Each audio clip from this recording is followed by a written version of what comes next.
He wants to come up, Mr. Trump. Will you come? And would you stand? Would you stand, Mr. Trump, again? Thank you. Thank you very much.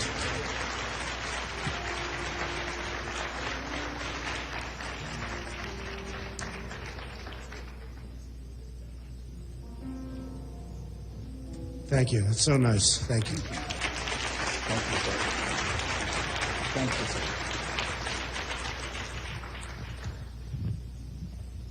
Well, that's so nice. And Bishop Jackson, I want to thank you and Dr. Jackson. And you have some voice, I have to say. Incredible. And some spirit. Some spirit. Talent.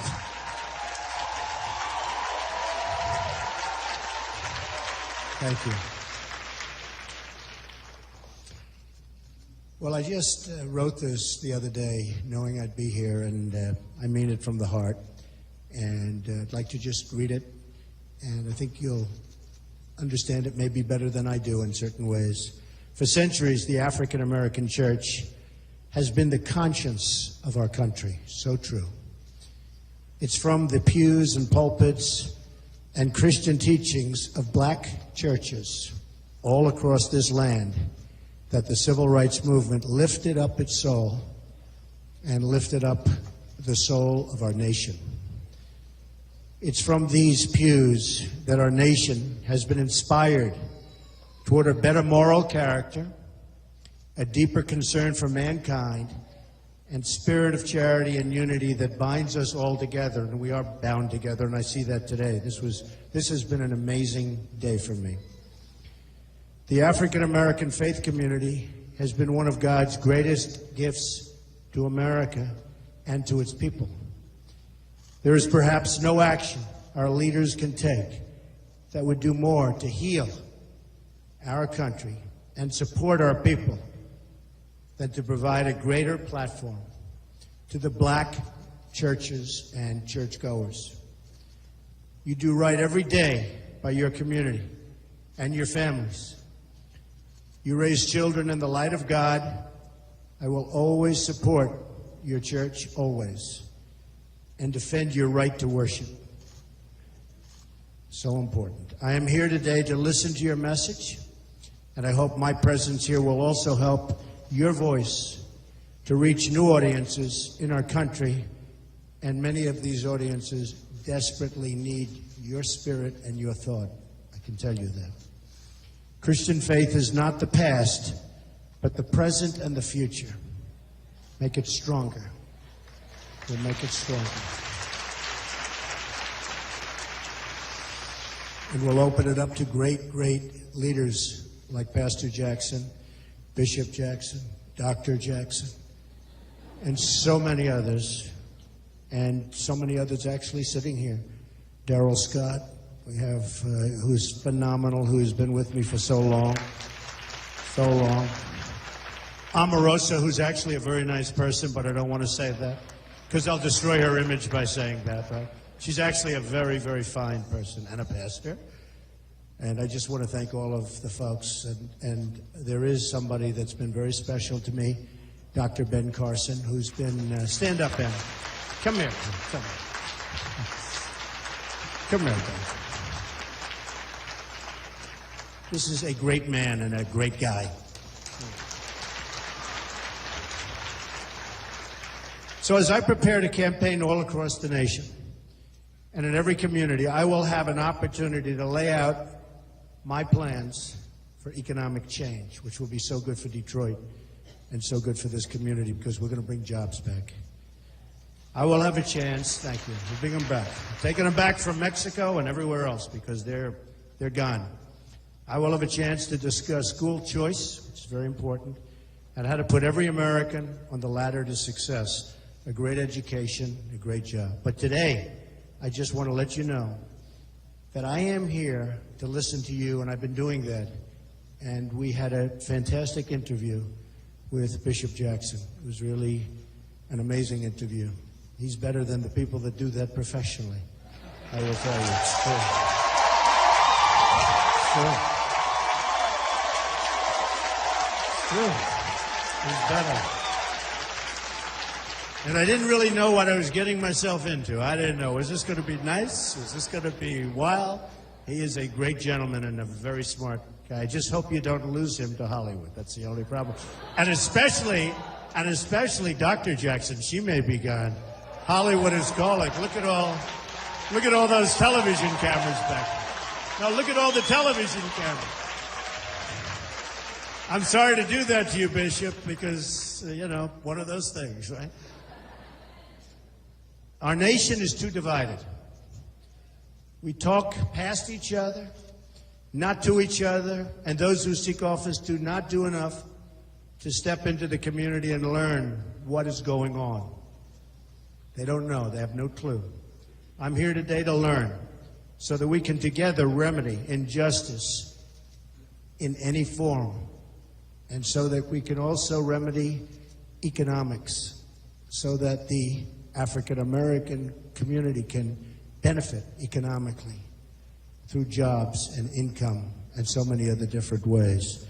Our political system has failed the people and works only to enrich itself. I want to reform that system so that it works for you, everybody in this room. I believe true reform can only come from outside the system. I really mean that. Being a businessman is much different than being a politician, because I understand what's happening. And we are going outside of the establishment. Becoming the nominee of the party of Abraham Lincoln. A lot of people don't realize that Abraham Lincoln, the great Abraham Lincoln, was a Republican. Has been the greatest honor of my life. It is on his legacy that I hope to build the future of the party, but more important, the future of the country and the community. I believe we need a civil rights agenda for our time, one that ensures the rights to a great education, so important, and the right to live in safety and in peace, and to have a really, really great job, a good paying job, and one that you love to go to every morning. And that can happen. Need to bring our companies back. It also means the right to have a government that protects our workers and fights, really fights for our jobs. I want to help you build and rebuild Detroit, and we can do that, especially with people like Bishop Jackson and Dr. Jackson. I mean that. It's been an amazing experience. It's been an amazing experience. Good. Nothing is more sad than when we sideline young black men with unfulfilled potential, tremendous potential. I met some people this morning that were incredible people, and they're looking for jobs. These are incredible people, young people. Our whole country loses out when we're unable to harness the brilliance and the energy of these folks. We're one nation. And when anyone hurts, we all hurt together. And that's so true. So true. We're all brothers and sisters, and we're all created by the same God. We must love each other and support each other, and we are in this all together. All together. I fully understand that the African American community has suffered from discrimination, and that there are many wrongs that must still be made right. They will be made right. I want to make America prosperous for everyone. I want to make this city the economic envy of the world. We can do that. We can do that again. Factories everywhere, new roads and bridges, new schools, especially schools, and new hope. I have been so greatly blessed, and in so many ways, with no greater blessing than my family. I've had a great family. Nothing would make me happier and more fulfilled than to use what I have learned in business and in traveling all over the world. I've sort of seen a lot. To bring the wealth and prosperity and opportunity to those who have not had these opportunities before. And that's many, many people in Detroit. When I see wages falling, people out of work, I know the hardships this inflicts, and I am determined to do something about it. I will do something about it. I do get things done, I will tell you. Some people have strengths. That's one of my, I get things done. I'm going to get things done for you. Please know this, for any who are hurting, things are going to turn around. Tomorrow will be better. It'll be much better. The pastor and I were talking about riding up the street, and we see all those closed stores and people sitting down on the sidewalk and no jobs and no activity. We'll get it turned around. We'll get it turned around, Pastor. Believe me. We're going to win again as a country, and we're going to win again for all of our people. I want to work with you to renew the bonds of trust between citizens and the bonds of faith that make our nation strong. America's been lifted out of many of its most difficult hours through the miracle of faith and through people like Bishop Jackson and Dr. Jackson. So important. People have no idea how important they are. Now, in these hard times for our country, let us turn again to our Christian heritage to lift up the soul of our nation. I am so deeply grateful to be here today, and it is my prayer that America of tomorrow, and I mean that the America of tomorrow will be one of unity, togetherness, and peace. And perhaps we can add the word prosperity. Okay, prosperity. I'd like to conclude with a passage from 1 John chapter 4.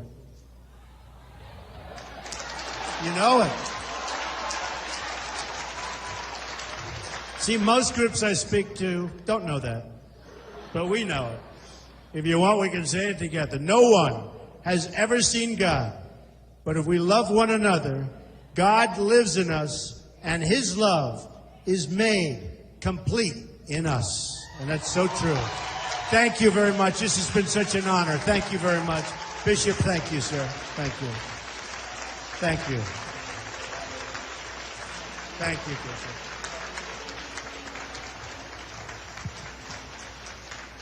So he has another title now. Preacher. Honey, would you come a moment? My wife and I want to give you something that's going to be a blessing to you.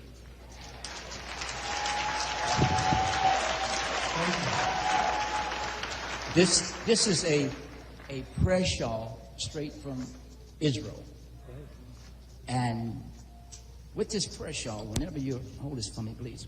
Whenever you're flying from coast to coast, I know you just came back from Mexico, and you'll be flying from city to city.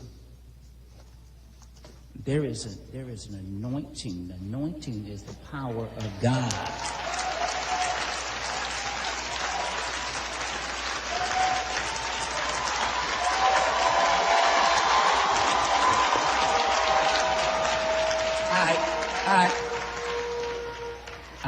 When the woman who had the issue of blood said that I can only touch the hem of Jesus' garment, I was made whole. Nothing else could help her but the power of God. It's going to be some times in your life that you're going to feel forsaken. You're going to feel down. But the anointing is going to lift you up. I prayed over this personally, and I fasted over it. And I want to just put this on you now.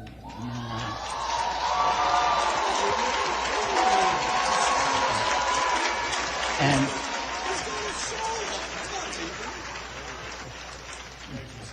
this is the Jewish Heritage Study Bible. And we have it especially for you, and we have one for your wife. Because when things go down, you can study the Word of God. When things seem like it's almost impossible, you will read Mark 9:23, if thou canst believe.